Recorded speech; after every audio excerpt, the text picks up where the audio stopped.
अष्टादशः सर्गः।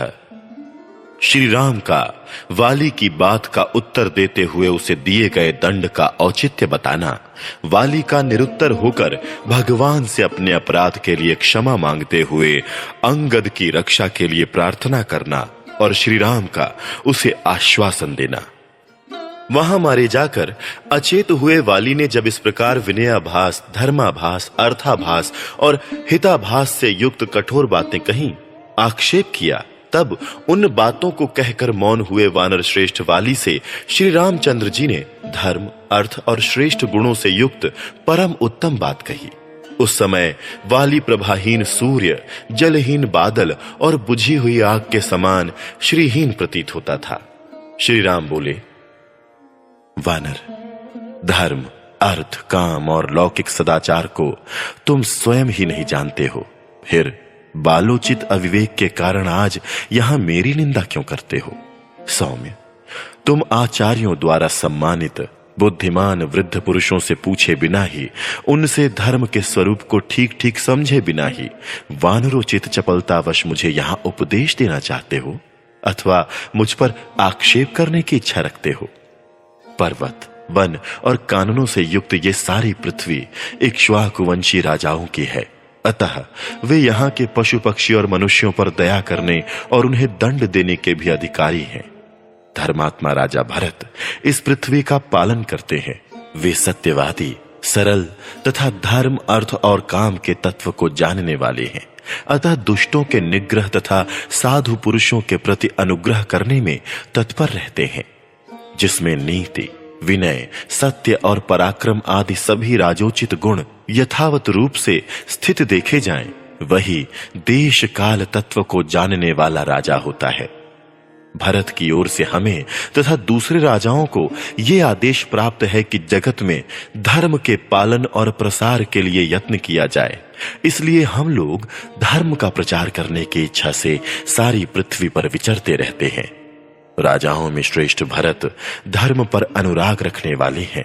वे समूची पृथ्वी का पालन कर रहे हैं। उनके रहते हुए इस पृथ्वी पर कौन प्राणी धर्म के विरुद्ध आचरण कर सकता है?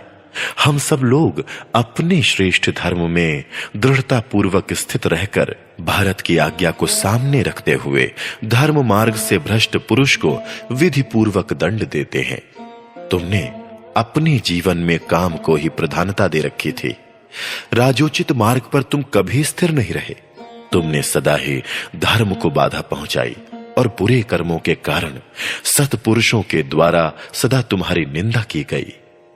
बड़ा भाई, पिता तथा जो विद्या देता है वह गुरु, ये तीनों धर्म मार्ग पर स्थित रहने वाले पुरुषों के लिए पिता के तुल्य माननीय है, ऐसा समझना चाहिए। इसी प्रकार छोटा भाई, पुत्र और गुणवान शिष्य, ये तीनों पुत्र के तुल्य समझे जाने चाहिए। उनके प्रति ऐसा भाव रखने में धर्म ही कारण है। वानर, सज्जनों का धर्म सूक्ष्म होता है, वो परम दुर्जेय है, उसे समझना अत्यंत कठिन है। समस्त प्राणियों के अंतःकरण में विराजमान जो परमात्मा है, वे ही सबके शुभ और अशुभ को जानते हैं। तुम स्वयं भी चपल हो और चंचल चित्त वाले अजितात्मा वानरों के साथ रहते हो। अतः जैसे कोई जन्मांध पुरुष जन्मांधों से ही रास्ता पूछे, उसी प्रकार तुम उन चपल वानरों के साथ परामर्श करते हो।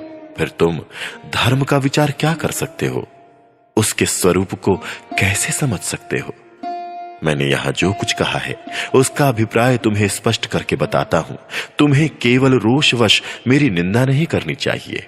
मैंने तुम्हें क्यों मारा है उसका कारण सुनो और समझो। तुम सनातन धर्म का त्याग करके अपने छोटे भाई की स्त्री से सहवास करते हो। इस महामना सुग्रीव के जीते जी इसकी पत्नी रूमा का, जो तुम्हारी पुत्रवधू के समान है, कामवश उपभोग करते हो, अतः पापाचारी हो। वानर, इस तरह तुम धर्म से भ्रष्ट हो स्वेच्छाचारी हो गए हो और अपने भाई की स्त्री को गले लगाते हो। तुम्हारे इसी अपराध के कारण तुम्हें यह दंड दिया गया है। वानर राज, जो लोकाचार से भ्रष्ट होकर लोक विरुद्ध आचरण करता है, उसे रोकने या राह पर लाने के लिए मैं दंड के सिवा और कोई उपाय नहीं देखता। मैं उत्तम कुल में उत्पन्न क्षत्रिय हूं, अतः मैं तुम्हारे पाप को क्षमा नहीं कर सकता। जो पुरुष अपनी कन्या, बहन अथवा छोटे भाई की स्त्री के पास काम बुद्धि से जाता है, उसका वध करना ही उसके लिए उपयुक्त दंड माना जाता है। हमारे राजा भरत हैं, हम लोग तो केवल उनके आदेश का पालन करने वाले हैं। तुम धर्म से गिर गए हो, अतः तुम्हारी उपेक्षा कैसे की जा सकती है। विद्वान राजा भरत महान धर्म से भ्रष्ट हुए पुरुष को दंड देते और धर्मात्मा पुरुष का धर्म पूर्वक पालन करते हुए कामासक्त स्वेच्छाचारी पुरुषों के निग्रह में तत्पर रहते हैं। हरीश्वर, हम लोग तो भरत की आज्ञा को ही प्रमाण मानकर धर्म मर्यादा का उल्लंघन करने वाले तुम्हारे जैसे लोगों को दंड देने के लिए सदा उद्यत रहते हैं। सुग्रीव के साथ मेरी मित्रता हो चुकी है, उनके प्रति मेरा वही भाव है जो लक्ष्मण के प्रति है। वे अपनी स्त्री और राज्य की प्राप्ति के लिए मेरी भलाई करने के लिए भी कटिबद्ध हैं। मैंने वानरों के समीप इन्हें स्त्री और राज्य दिलाने के लिए प्रतिज्ञा भी कर ली है। ऐसी दशा में मेरे जैसा मनुष्य अपनी प्रतिज्ञा की ओर से कैसे दृष्टि हटा सकता है। ये सभी धर्मानुकूल महान कारण एक साथ उपस्थित हो गए, जिनसे विवश होकर तुम्हें उचित दंड देना पड़ा है। तुम भी इसका अनुमोदन करो। धर्म पर दृष्टि रखने वाले मनुष्य के लिए मित्र का उपकार करना धर्म ही माना गया है, अतः तुम्हें जो ये दंड दिया गया है वो धर्म के अनुकूल है, ऐसा ही तुम्हें समझना चाहिए। यदि राजा होकर तुम धर्म का अनुसरण करते तो तुम्हें भी वही काम करना पड़ता जो मैंने किया है। मनु ने राजोचित सदाचार का प्रतिपादन करने वाले 2 श्लोक कहे हैं, जो स्मृतियों में सुने जाते हैं और जिन्हें धर्म पालन में कुशल पुरुषों ने सादर स्वीकार किया। उन्हीं के अनुसार इस समय यह मेरा बर्ताव हुआ है। वे श्लोक इस प्रकार है। मनुष्य पाप करके यदि राजा के दिए हुए दंड को भोग लेते हैं तो वे शुद्ध होकर पुण्यात्मा साधु पुरुषों की भांति स्वर्ग लोक में जाते हैं। राजा दंड दे अथवा दया करके छोड़ दे, चोर आदि पापी पुरुष अपने पाप से मुक्त हो जाता है। किंतु यदि राजा पापी को उचित दंड नहीं देता तो उसे स्वयं उसके पाप का फल भोगना पड़ता है। तुमने जैसा पाप किया है वैसा ही पाप प्राचीन काल में एक श्रमण ने किया था। उसे मेरे पूर्वज महाराज मानधाता ने बड़ा कठोर दंड दिया था, जो शास्त्र के अनुसार अभीष्ट था। यदि राजा दंड देने में प्रमाद कर जाए तो उन्हें दूसरों के किए हुए पाप भी भोगने पड़ते हैं, तथा उसके लिए जब वे प्रायश्चित करते हैं तभी उनका दोष शांत होता है। अतः वानर श्रेष्ठ, पश्चाताप करने से कोई लाभ नहीं है। सर्वथा धर्म के अनुसार ही तुम्हारा वध किया गया है, क्योंकि हम लोग अपने वश में नहीं हैं, शास्त्र के ही अधीन हैं। वानर शिरोमणि, तुम्हारे वध का जो दूसरा कारण है उसे भी सुन लो। वीर, उस महान कारण को सुनकर तुम्हें मेरे प्रति क्रोध नहीं करना चाहिए। वानर श्रेष्ठ, इस कार्य के लिए मेरे मन में ना तो संताप होता है और ना खेद ही। मनुष्य बड़े बड़े जाल बिछाकर, फंदे फैलाकर और नाना प्रकार के कूट उपाय करके छिपे रहकर सामने आकर बहुत से मृगों को पकड़ लेते हैं, भले ही वे भयभीत होकर भागते हों या विश्वस्त होकर अत्यंत निकट बैठे हों। मांसाहारी मनुष्य सावधान, असावधान अथवा विमुख होकर भागने वाले पशुओं को भी अत्यंत घायल कर देते हैं, किंतु उनके लिए इस मृगया में दोष नहीं होता। वानर, धर्मज्ञ राजर्षि भी इस जगत में मृगया के लिए जाते हैं और विविध जंतुओं का वध करते हैं। इसलिए मैंने तुम्हें युद्ध में अपने बाण का निशाना बनाया है। तुम मुझसे युद्ध करते थे या नहीं करते थे, तुम्हारी वध्यता में कोई अंतर नहीं आता, क्योंकि तुम शाखा मृग हो और मृगया करने का क्षत्रिय को अधिकार है। वानर श्रेष्ठ, राजा लोग दुर्लभ धर्म, जीवन और लौकिक अभ्युदय के देने वाले होते हैं, इसमें संशय नहीं है। अतः उनकी हिंसा ना करे, उनकी निंदा ना करें, उनके प्रति आक्षेप भी ना करे और ना उनसे अप्रिय वचन ही बोले। क्योंकि वे वास्तव में देवता हैं जो मनुष्य रूप से इस पृथ्वी पर विचरते रहते हैं। तुम तो धर्म के स्वरूप को ना समझकर केवल रोष के वशीभूत हो गए हो, इसलिए पिता पितामहों के धर्म पर स्थित रहने वाले मेरी निंदा कर रहे हो। श्री राम के ऐसा कहने पर वाली के मन में बड़ी व्यथा हुई। इसे धर्म के तत्व का निश्चय हो गया। उसने श्री रामचंद्र जी के दोष का चिंतन त्याग दिया। इसके बाद वानर राज वाली ने श्री रामचंद्र जी से हाथ जोड़कर कहा, नरश्रेष्ठ, आप जो कहते हैं बिल्कुल ठीक है, इसमें संशय नहीं है।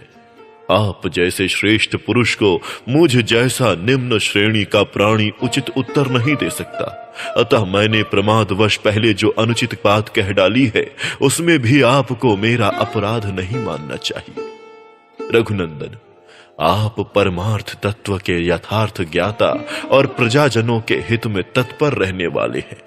आपकी बुद्धि कार्य कारण के निश्चय में निर्भ्रांत एवं निर्मल है। धर्मज्ञ, मैं धर्म भ्रष्ट प्राणियों में अग्रगण्य हूं और इसी रूप में मेरी सर्वत्र प्रसिद्धि है, तो भी आज आपकी शरण में आया हूं। अपनी धर्म तत्व की वाणी से आज मेरी भी रक्षा कीजिए प्रभु। इतना कहते कहते आंसुओं से वाली का गला भर आया और वो कीचड़ में फंसे हुए हाथी की तरह आर्तनाद करके श्री राम की ओर देखता हुआ धीरे धीरे बोला, भगवान, मुझे अपने लिए, तारा के लिए तथा बंधु बांधवों के लिए भी उतना शोक नहीं होता है जितना सुवर्ण का अंगद धारण करने वाले श्रेष्ठ गुण संपन्न पुत्र अंगद के लिए हो रहा है। मैंने बचपन से ही उसका बड़ा दुलार किया है। अब मुझे न देखकर वो बहुत दुखी होगा और जिसका जल पी लिया गया हो उस तालाब की तरह सूख जाएगा। श्री राम, वो अभी बालक है, उसकी बुद्धि परिपक्व नहीं हुई है। मेरा इकलौता बेटा होने के कारण तारा कुमार अंगद मुझे बड़ा प्रिय है। आप मेरे उस महाबली पुत्र की रक्षा कीजिएगा। सुग्रीव और अंगद दोनों के प्रति आप सद्भाव रखें। अब आप ही इन लोगों के रक्षक तथा इन्हें कर्तव्य अकर्तव्य की शिक्षा देने वाले हैं। राजन, नरेश्वर, भरत और लक्ष्मण के प्रति आपका जैसा बर्ताव है वही सुग्रीव तथा अंगद के प्रति भी होना चाहिए। आप उसी भाव से इन दोनों का स्मरण करें। बेचारी तारा की बड़ी शोचनीय अवस्था हो गई है। मेरे ही अपराध से उसे भी अपराधिनी समझकर सुग्रीव उसका तिरस्कार न करे, इस बात की भी व्यवस्था कीजिए। सुग्रीव आपका कृपा पात्र होकर ही इस राज्य का यथार्थ रूप से पालन कर सकता है। आपके अधीन होकर आपके चित्त का अनुसरण करने वाला पुरुष स्वर्ग और पृथ्वी का भी राज्य पा सकता है और उसका अच्छी तरह पालन कर सकता है। मैं चाहता था कि आपके हाथ से मेरा वध हो, इसीलिए तारा के मना करने पर भी मैं अपने भाई सुग्रीव के साथ द्वंद्व युद्ध करने के लिए चला आया। श्री रामचंद्र जी से ऐसा कहकर वानर राजवाली चुप हो गया। उस समय उसकी ज्ञान शक्ति का विकास हो गया था। श्री रामचंद्र जी ने धर्म के यथार्थ स्वरूप को प्रकट करने वाली साधु पुरुषों द्वारा प्रशंसित वाणी में उससे कहा, वानर श्रेष्ठ, तुम्हें इसके लिए संताप नहीं करना चाहिए। कपिप्रवर, तुम्हें हमारे और अपने लिए भी चिंता करने की आवश्यकता नहीं है, क्योंकि हम लोग तुम्हारी अपेक्षा विशेषज्ञ हैं। इसलिए हमने धर्मानुकूल कार्य करने का ही निश्चय कर रखा है। जो दंडनीय पुरुष को दंड देता है तथा जो दंड का अधिकारी होकर दंड भोगता है, उनमें से दंडनीय व्यक्ति अपने अपराध के फल रूप में शासक का दिया हुआ दंड भोगकर तथा दंड देने वाला शासक उसके उस फल भोग में कारण निमित्त बनकर कृतार्थ हो जाते हैं। अपना अपना कर्तव्य पूरा कर लेने के कारण कर्म रूप ऋण से मुक्त हो जाते हैं, अतः वे दुखी नहीं होते। तुम इस दंड को पाकर पाप रहित हुए और इस दंड का विधान करने वाले शास्त्र द्वारा कथित दंड ग्रहण रूप मार्ग से ही चलकर तुम्हें धर्मानुकूल शुद्ध स्वरूप की प्राप्ति हो गई। अब तुम अपने हृदय में स्थित शोक, मोह और भय का त्याग कर दो। वानर श्रेष्ठ, तुम दैव के विधान को नहीं लांघ सकते। वानरेश्वर, कुमार अंगद तुम्हारे जीवित रहने पर जैसा था उसी प्रकार सुग्रीव के और मेरे पास भी सुख से रहेगा, इसमें संशय नहीं है। युद्ध में शत्रु का मान मर्दन करने वाले महात्मा श्री रामचंद्र जी का धर्म मार्ग के अनुकूल और मानसिक शंकाओं का समाधान करने वाला मधुर वचन सुनकर वानर वाली ने यह सुंदर युक्त वचन कहा। प्रभु, देवराज इंद्र के समान भयंकर पराक्रम प्रकट करने वाले नरेश्वर, मैं आपके बाण से पीड़ित होने के कारण अचेत हो गया था। इसलिए अनजाने में मैंने जो आपके प्रति कठोर बात कह डाली है उसे आप क्षमा कीजिएगा। इसके लिए मैं प्रार्थना पूर्वक आपको प्रसन्न करना चाहता हूं। एकोनविंशः सर्गः। अंगद सहित तारा का भागे हुए वानरों से बात करके वाली के समीप आना और उसकी दुर्दशा देखकर रोना। वानरों का महाराज वाली बाण से पीड़ित होकर भूमि पर पड़ा था। श्री रामचंद्र जी के युक्त वचनों द्वारा अपनी बात का उत्तर पाकर उसे फिर कोई जवाब न सूझा। पत्थरों की मार पड़ने से उसके अंग टूट फूट गए थे। वृक्षों के आघात से भी वो बहुत घायल हो गया था और श्री राम के बाण से आक्रांत होकर तो वो जीवन के अंत काल में ही पहुंच गया था। उस समय वो मूर्छित हो गया। उसकी पत्नी तारा ने सुना कि युद्ध स्थल में वानर श्रेष्ठ वाली श्री राम के चलाए हुए बाण से मारे गए। अपने स्वामी के वध का अत्यंत भयंकर एवं अप्रिय समाचार सुनकर वो बहुत उद्विग्न हो उठी और अपने पुत्र अंगद को साथ ले उस पर्वत की कंदरा से बाहर निकली। अंगद को चारों ओर से घेर कर उनकी रक्षा करने वाले जो महाबली वानर थे वे श्री रामचंद्र जी को धनुष लिए देख भयभीत होकर भाग चले। तारा ने वेग से भागकर आते हुए उन भयभीत वानरों को देखा। वे जिनके यूथपति मारे गए हों उन यूथ भ्रष्ट मृगों के समान जान पड़ते थे। वे सब वानर श्री राम से इस प्रकार डरे हुए थे मानो उनके बाण इनके पीछे आ रहे हों। उन दुखी वानरों के पास पहुंचकर सती साध्वी तारा और भी दुखी हो गई तथा उनसे इस प्रकार बोली, वानरों, तुम तो उन राज सिंह वाली के आगे आगे चलने वाले थे, अब उन्हें छोड़कर अत्यंत भयभीत हो दुर्गति में पड़कर क्यों भागे जा रहे हो? यदि राज्य के लोभ से उस क्रूर भाई सुग्रीव ने श्री राम को प्रेरित करके उनके द्वारा दूर से चलाए हुए और दूर तक जाने वाले बाणों द्वारा अपने भाई को मरवा दिया है, तो तुम लोग क्यों भागे जा रहे हो? वाली की पत्नी का वो वचन सुनकर इच्छानुसार रूप धारण करने वाले उन वानरों ने कल्याणमयी तारा देवी को संबोधित करके सर्वसम्मति से स्पष्ट शब्दों में ये समयोचित बात कही, देवी, अभी तुम्हारा पुत्र जीवित है, तुम लौट चलो और अपने पुत्र अंगद की रक्षा करो।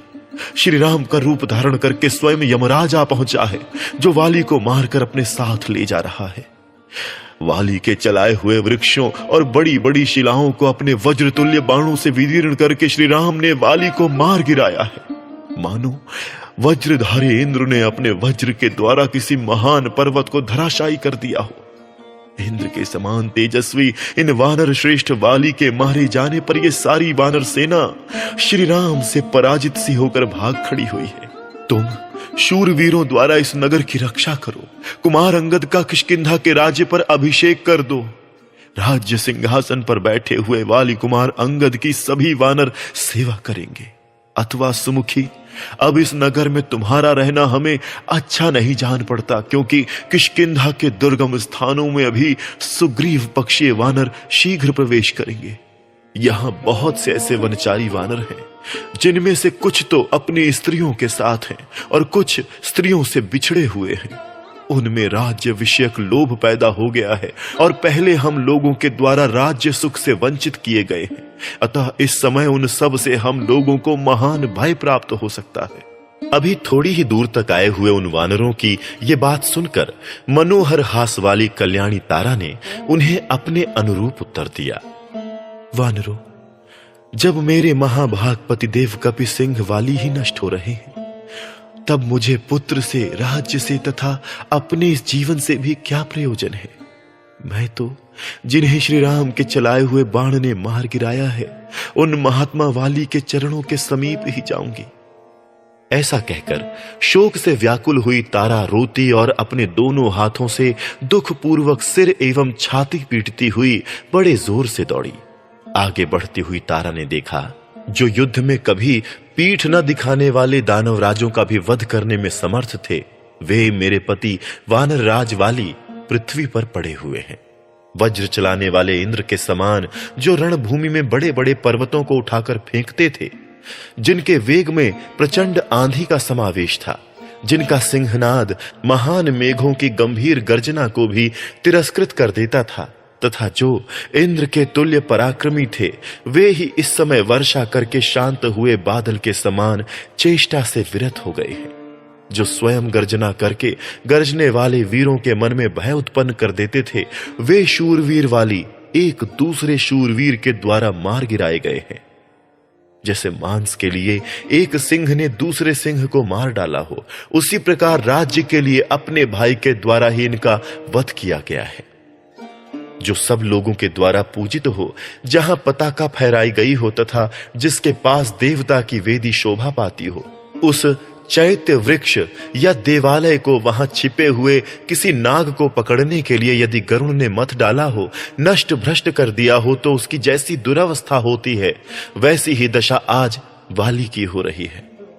आगे जाने पर उसने देखा, अपने तेजस्वी धनुष को धरती पर टेक कर उसके सहारे श्री रामचंद्र जी खड़े हैं, साथ ही उनके छोटे भाई लक्ष्मण हैं और वहीं पति के छोटे भाई सुग्रीव भी मौजूद हैं। उन सब को पार करके वो रणभूमि में घायल पड़े हुए अपने पति के पास पहुंची। उन्हें देखकर उसके मन में बड़ी व्यथा हुई और वो अत्यंत व्याकुल होकर पृथ्वी पर गिर पड़ी। फिर मानो वो सोकर उठी हो, इस प्रकार हा आर्य पुत्र कहकर मृत्यु पाश से बंधे हुए पति की ओर देखती हुई रोने लगी। उस समय कुररी के समान करुण क्रंदन करती हुई तारा तथा उसके साथ आए हुए अंगद को देखकर सुग्रीव को बड़ा कष्ट हुआ। वे विषाद में डूब गए। इस प्रकार श्री वाल्मीकि निर्मित आर्ष रामायण आदि काव्य के किष्किंधा कांड में 19वां सर्ग पूरा हुआ।